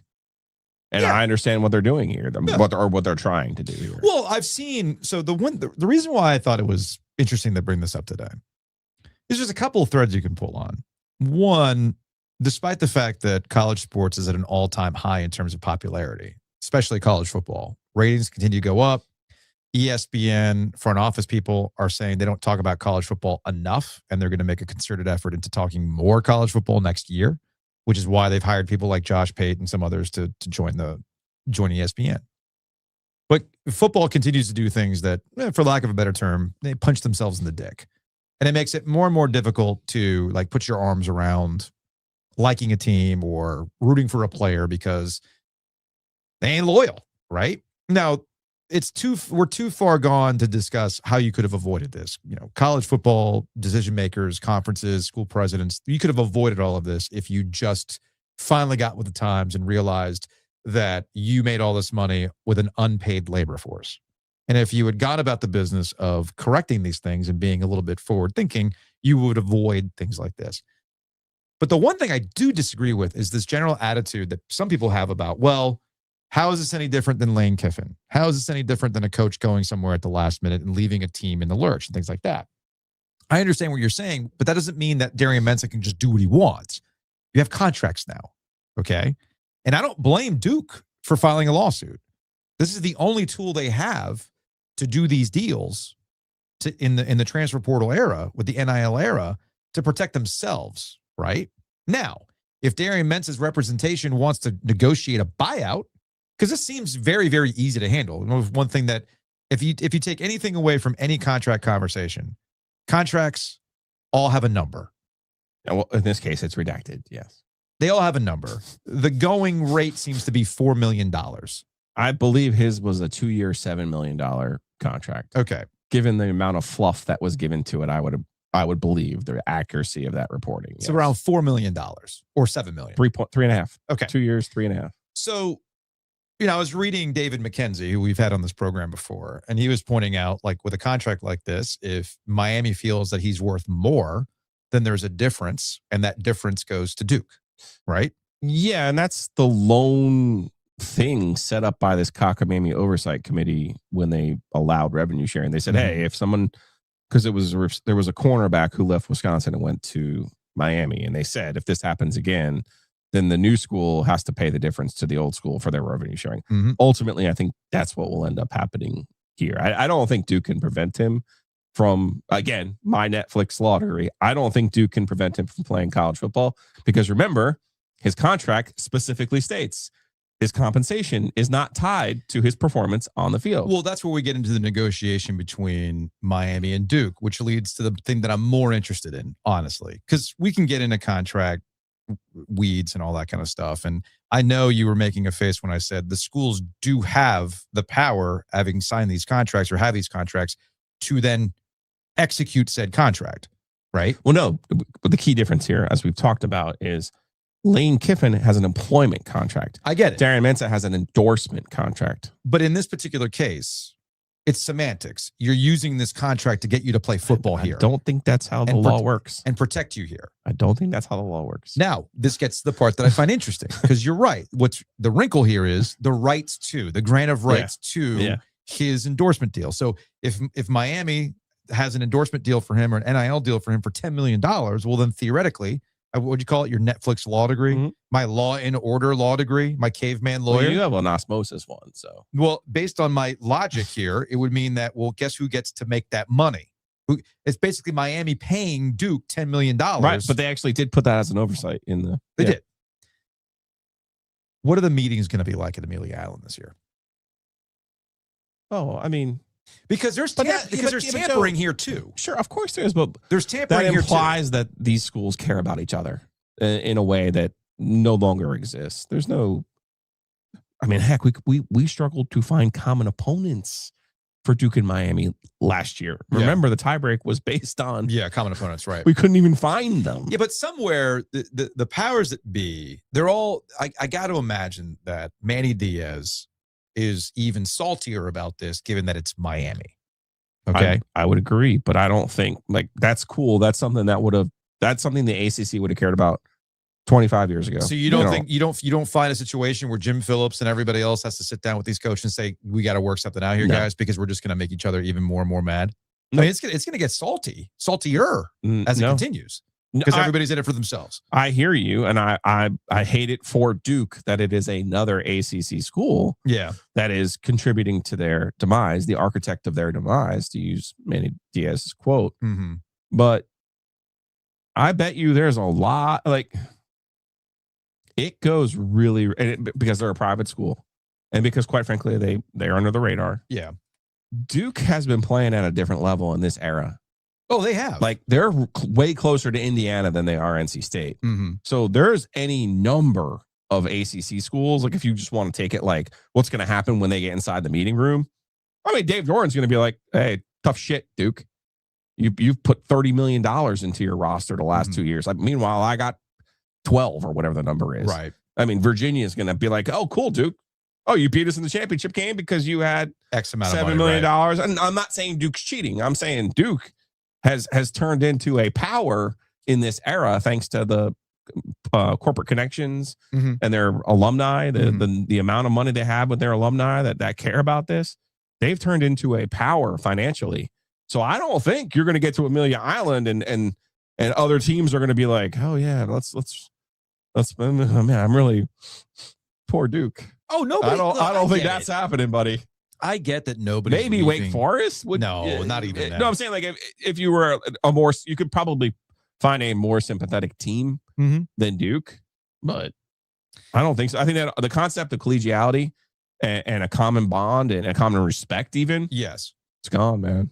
It's long gone. There have been instances where the common decency and their respect have gone out the window for the sake of competition. I like to tell the story of the time Urban Meyer went to Ohio State and Barry Alvarez got mad because Urban Meyer brought SEC recruiting to the Big Ten. Hey, I have a player who's committed here.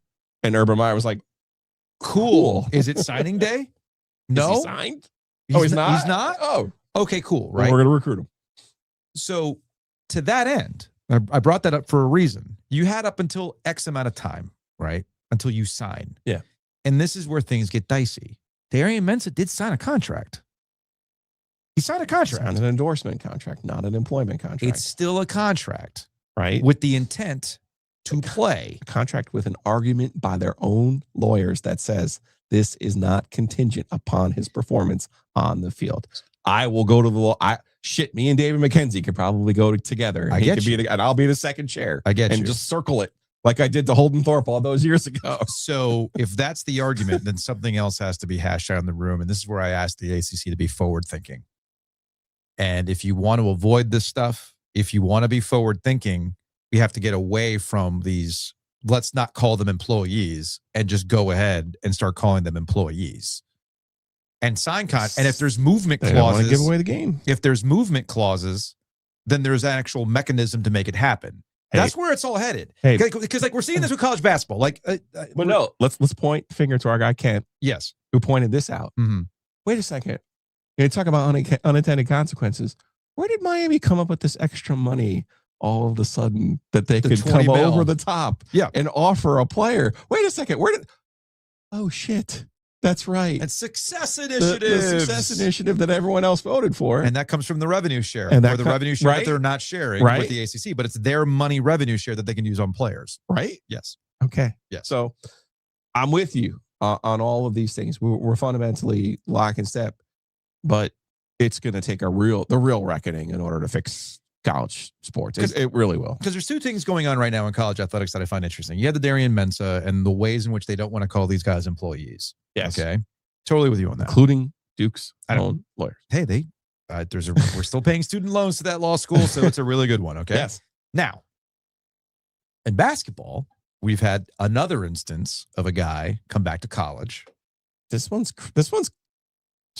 is at Alabama. Now, what's ironic here is that Nate Oates was on record a couple of weeks ago when that Najee guy went back to college. Where'd Najee go? Baylor, if I remember correctly? Baylor, yes. But Baylor. he had never gone to college. That's right. He never went to college, but he never got drafted. The G League. He never got drafted. Correct. So Charles Bediako, I believe that's how you pronounce his last name, Bediako, he last played for Alabama back in 23. He didn't get drafted. He's been bumping around the G League the last couple of years, and he is now back with Alabama with a order. So he's at Alabama. Goes pro. Doesn't get drafted. Goes to the G League. Goes to the G League. 34 games for Grand Rapids, and he plays 6 games for Motor City this season. He averaged 10.4 points, 9.3 rebounds last year with Grand Rapids. A judge, this is from Yahoo, A judge granted a temporary restraining order to allow Bediako to return to Alabama in college basketball. He's immediately eligible, according to the judge. The NCAA is restrained from threatening, imposing, attempting to impose, suggest, or imply any penalties or sanctions. The order is valid for 10 days.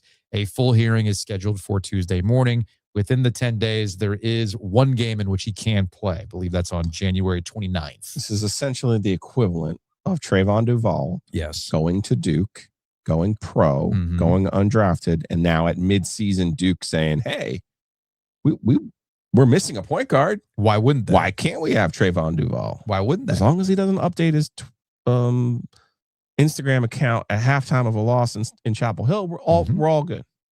Now, part of the reason why the judge went with this is because of the NCAA stance on European professional players, And that's where we are. Yep.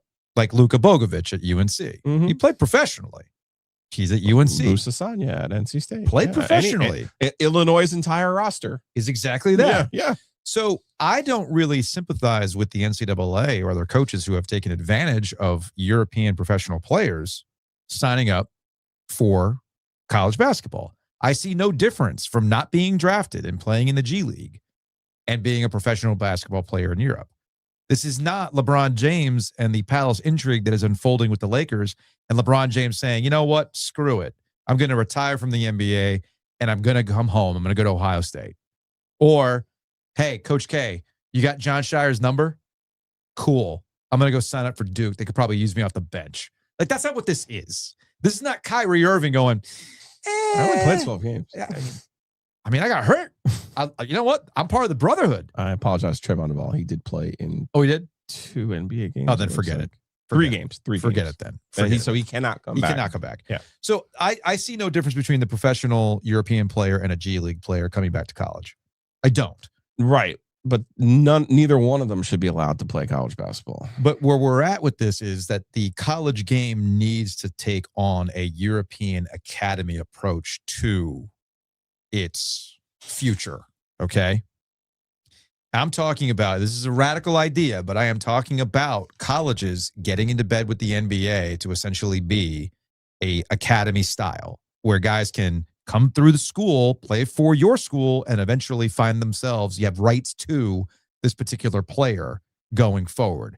And if it's not necessarily working out for you, you've got for the sake of the conversation, you got 6 years to figure this thing out in college, right? Oh, God. You got 6 years. Oh, And if you don't figure it out, well, then we release your rights and that's the end of it, right? You see what I'm getting at here? yeah. And you get true development. I think this accomplishes 2 things. There's no guesswork as to who's available, who's not, and players stick around. They're part of your academy. And you might even have a feeder to a professional team that you might like. Yeah. And that's been a big problem for the NBA. People keep talking about ratings and how do you get people more involved with the NBA? Well, there's a way to do this, but you're going to have to get away from what you've always known. You almost have to become an academy for the NBA through the colleges. What are you laughing at? I apologize. Trayvon Duval is playing in the Azerbaijan Basketball League. So have you now bet on him? I'm looking in the app to see if I can find his team. Squirrel. Yeah, squirrels for sure. Squirrels for sure. You see where I'm getting at with this? Yeah. But you know how hesitant we are to adopt anything I that know. isn't ours. I know. Right? I know. We're going to have to call it something else. We're going to have to come up with a new way to do these things, whatever. I mean, shit. In the NHL, you can still have the rights to a player, Right. and they play I was college. going to say, we do it now, as Luke Takaka has always pointed out. The best system is the hockey system. Okay. Yeah. So we're going to have to rethink how we do these things. Or we're going to have to go in a completely different, like a truly different direction. And that, you know what you should do? To prove if the NCAA was really about that life, Charlie Baker was really about that life, because I know what the scare tactic is. Well, you're bringing an NBA player to college. Well, he's a G leaguer. Okay. How good could he be? So here's my solution. You want to expand the field? All right. Expand the field. Give me G League All-Star teams. Okay. See what happens. Now, can they have NBA experience? Yes. Okay. Or better yet, the NBA Cup. Why is it limited to the NBA teams? Okay. Why is it limited to the NBA teams? Here's a sampling of what your team might look like right now. it looks like all guys who aged out of college basketball. Yeah. The leading scorer in the G League right now is somebody by the name of Kobe Buffkin. Cool. 26.9 points per game. The leading rebounder in the G League at 17 per game is Oscar Schwebe from Kentucky. I remember that name. Third in the G League in rebounding right now is Harrison Ingram Oh, jeez. from UNC and Stanford. And let's look here. I saw another name that I recognize. And assist leader, somebody named Kennedy Chandler is your assist leader. So, From G. Lunsford. Based on the Pavia ruling, State could go after Mo Diarra. well, that's what I would do, but Why won't Will Wade do it? That's me. Will Wade should do it at this point. It's free. Now, It's free now for all Killian now. Hayes playing in the NBA. He's up there in fantasy point. Well, oh man, do I need to get into a G League fantasy league?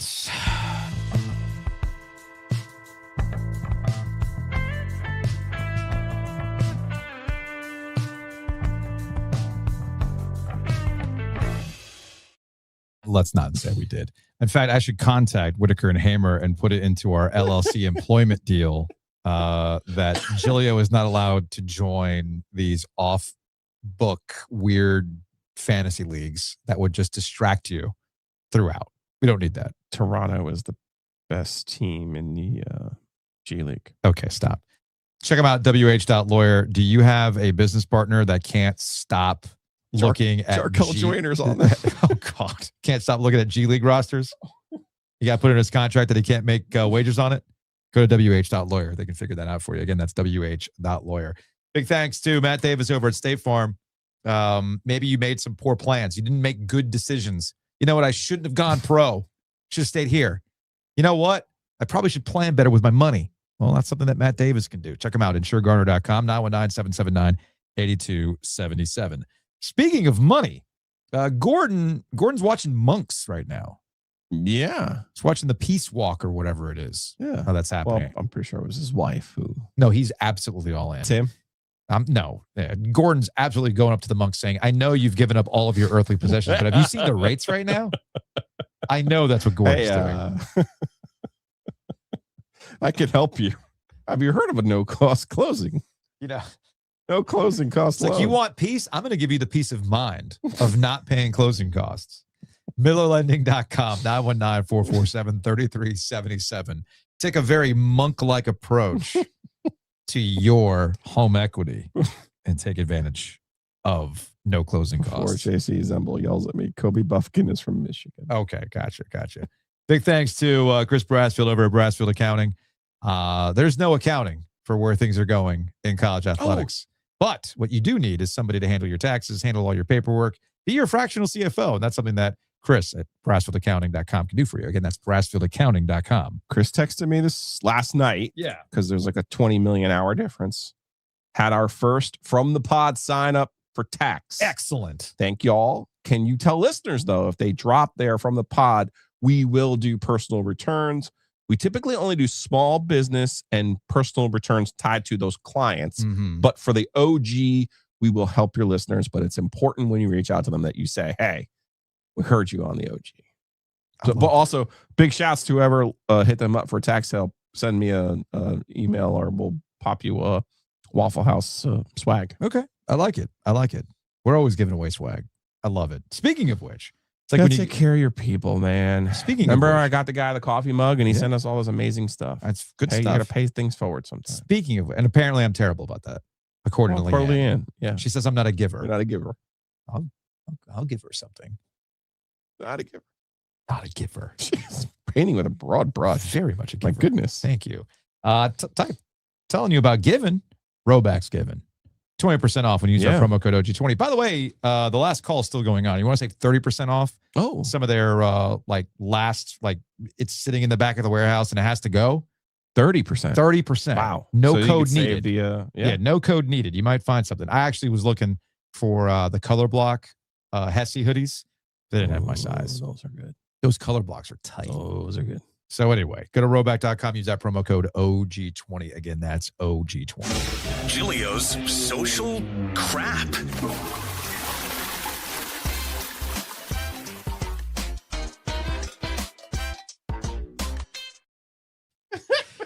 Speaking of giving. Yeah, yes, Ken. I gave my dad the cigars. I gave him the cigars. Jury's still out on the rum. What? Ken's on Team Jellio when it comes to you and gifts. Well, again, I get it. I'm very particular when it comes to gifts. I completely I understand that. But I am a giver. I do give out good gifts. Thank you very much. I don't want to hear any of that stuff. Speaking of giving, what? Has it been? It's been 2 years on the rum? Dang. It's aged. It's aged. Speaking of giving, T gives us, are you getting up? I need a water real quick. Oh, jeez. Okay. Oh, how long has it been? What do you mean? How long? Oh, since we've done a social media crap. That's it's No. Since the start of the podcast. and Reinforcement. you need a water break while we're doing this live. Let's take a break. Let's Take a water break. Brought to you by Wegmans Purified Water. I feel like this is something, and T sent us this. This is something that I think you would excel at. Now, you would not be able to do. You would not be able to do this if you drink your mushroom coffee. Okay. This is Had my mushroom coffee This is morning. competitive sleeping. Oh, wow. This is terrifying. I sent you this.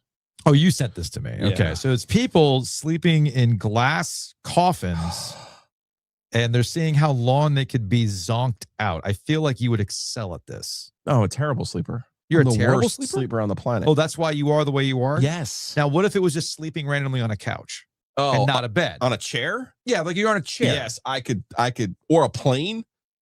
Oh, If there were a competition I can't. for sleeping on a plane, I could fall asleep on a flight to Charlotte. I cannot sleep on a plane. It's very, I'm very, out. very difficult. Something for about me. sitting upright because of my agita.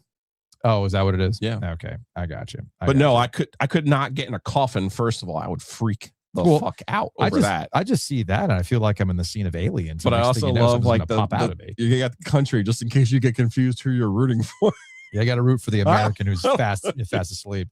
Let's see. Speaking of going to bed, I should go to bed early tonight. No, also me at 2 a.m. watching the German marble train thingy. I'm sorry. Is that Yeah, so there's speaking of my dad, Ooh, I can this get a looks model good. train out. So the way this works Oh wow. is that there's some sort of golf ball, ping pong ball, something oh that circles down a clear tube. There is a drop model. it now. Drop it now. There's a model train. Oh, you waited way too long, dude. There's a model train with 5 cars, each with differing point values, 1 Yeah. through 5. Yeah. And then Drop it now. you're supposed to time Drop the it golf now. ball going through Oh, it's too late. through the circular tube, and then it's supposed to drop at the right time within one of these cars. This is something we can do at the OG birthday bash. My dad can get a train. there we we go. would See, just he's need got it. we would just need the contraption To drop for the ball. to This- drop this is the a ball. money ball. Oh, is it Money 3? ball. That's a 3. Oh, in between. Oh, we go between. That's in dirty. between. That's hard. That was That hard. would actually be fun. I would bet on that. Oh, we could easily do that. Yeah. That would you bet? You would bet on it? Yeah. Of course you would I'd bet bet on on it. it. Of course you would bet on it. Well, let's see. What else did T send us here? This is competitive semi-pro bocce. I think I sent you this. You might have sent this to me. I love the reacts is the best part. Well, I'm trying to say, like, where's the audio here? Oh, well, I don't have the audio. It's like a power throw because And these guys are losing it. you want to move the ball away from the pelota. Yep. And now look at the reaction. Low key, I think my favorite part about this semi-pro bocce is the fact that they all have moisture wicking Yep. tops And with look, their. and look at this old Oh, man. man. Old man was crushing it there. Zotted I them. love that. I love that. And then here's another one. I believe T sent us this one. This is, did you know there's balloon world championships where you have to keep the balloon in the air? And this is This is fantastic. essentially in an arena with a Yes. variety of things. Obstacle Chairs, desks, chairs, beds. a car, Yep. like a random car, and you're just keeping this red balloon afloat. I do feel like this is something that I did as a kid. I was gonna say I played this game. Definitely played this game. I think we could absolutely do this at Shady's. Keep a balloon We would going. break something. Well, I mean, watching these guys jump all over the place, your neck would be shot. It'd be worth it. Instantly shot. It'd be from worth that. it. And I can see the vision now, Joe. I can see the vision now as it relates to your one-word Hall of Fame stuff. So I had this for like a second. Now it all went away. Where did it go? Man, I'm just batting 1,000 when it comes to my when it comes to my social media stuff. But anyway, it was Fernando Mendoza. Yes, no girls. No girls. Mm-hmm. Was it ML football? Is that what it is? Yeah. ML football? Hold Yeah. on a second. Let me see if I can find this real quick. ML football, Twitter, ML. Why is it doing this? Why is we're a very poorly run show today, people. I apologize. I apologize for that. ML football, Twitter. I've got it. I'm just pulling it up. Okay. Let me see if I can find it real quick. One of these aggregating websites that you go to. Now I just got to find the Fernando Mendoza one that was up from the other day. I can't find it, but it was one of your one-word Hall of Fames where it just said no girls on it. Mhm. That's what you want to do? Yes, because he said, whoa. Even better. This is a treasure trove. Right. Well, on the one hand, there's no girls. That's what Fernando Mendoza said. He would only have a 3-hour window. What about this one? In his day? 4 kids in 1 year. I was going to say, look at this. 4 kids in 1 year. Amazing. It's not a one word, but still, it's great graphics. That's kind of like acapella news. Man, it's not always one. I see. All right, let's go to the sports phone before we get out of here. 919-444-2211. Call the OG Sports Phone and curse or don't. That's from a 919. Hey, so I'm leaving the Carolina game now. Good win, all in all, a good get right, confidence boosting win. But I can't help but feel that with the looks we were giving up and the way we were handling the ball, that a better team, the kind of team that Carolina thinks they are, would have easily put us away. So. Yeah, we talked about this a little bit with Wes early on in that Notre Dame wasn't at 100%, and the player that would have made them pay for their poor defensive efforts, especially on the perimeter with their guards, hasn't played for Notre Dame now in, 6 games, I think? He hasn't played in a hot minute now. Virginia is the type of team, and we saw Virginia come to NC State and do this to NC State, light them up. Yep. That is absolutely on the table for North Carolina on Saturday when they go to Virginia. 2-9-1-9. Where are my Hubert haters now, boy? I knew these big two would have a huge game to stick up for their coach. I mean, Hubert is a great man, and he gave these players amazing opportunities, and they're sticking up for their coach, man. It's amazing. And Dave Doran, lick my balls. Bye-bye. What? That was just put that in the straight. Wow. Put that in the stray jar. Wow, that was I'm just gonna put lick under. Yeah, it's $2. Apropos of nothing. Jeez. All right. On that note, I think we'll just end it there. Honestly, I really don't know. I mean, We're fucking on the Will Wade bed tonight. I need more. Like, I need the next line. I need what do you want out of that? Well, as somebody such had, a small tease. Like, we don't. I saw you drowning. I wasn't gonna help you. Like, I mean, there's a little backstory. Somebody where it was in the it was in the comments basically saying, like, don't you need Will Wade setting it up before you even get to that part? So anyway, from NC State moderator. You could also aim for a coin laundry spot to sponsor the Will Wade bed segments. Could do that.